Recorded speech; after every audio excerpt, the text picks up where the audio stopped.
C'est-à-dire que si Israël est devenu très fort, c'est que les Arabes sont devenus très faibles. Et il n'y a pas de mesure. Comment expliquer ça? C'est que, d'abord, il y a eu la destruction de pays comme l'Irak, la Libye. C'est un signe qu'on a envoyé aux Arabes, aux dirigeants arabes. On leur a dit, voilà, si vous voulez faire une politique nationaliste, indépendante, si vous refusez la tutelle de vous soumettre à l'Occident, voilà ce qui va vous arriver. Et vous savez, les prétextes, on peut toujours trouver un prétexte pour détruire un pays. Il n'y a pas de problème. Voilà. Donc, on a envoyé des messages à des pays. Il y a des pays comme le Maroc et l'Algérie, par exemple, on les menace avec le séparatisme. Ça veut dire qu'il y a le Mossad qui travaille dans les zones berbères, etc.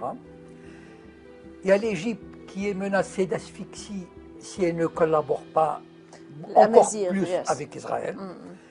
Donc en fait, il y a toutes sortes d'actions qui sont menées, qui sont, par exemple, les monarchies du Golfe, on peut leur dire, écoutez, si vous ne collaborez pas avec Israël, ben on va vous envoyer Daesh.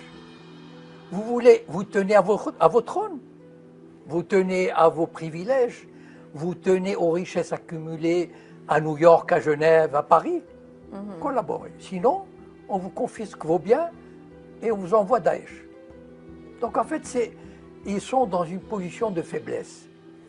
Pourquoi? Parce que la plupart des gouvernements arabes, la plupart, ou presque tous, sont des castes qui n'ont aucune légitimité. C'est-à-dire, ce sont des groupes qui ont pris le pouvoir et qui se maintiennent au pouvoir avec des tas de privilèges. Tous les gouvernements arabes aujourd'hui, qui sont des castes, ont tout à perdre de résister.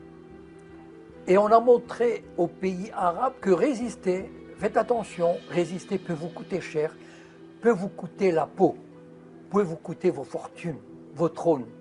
Donc,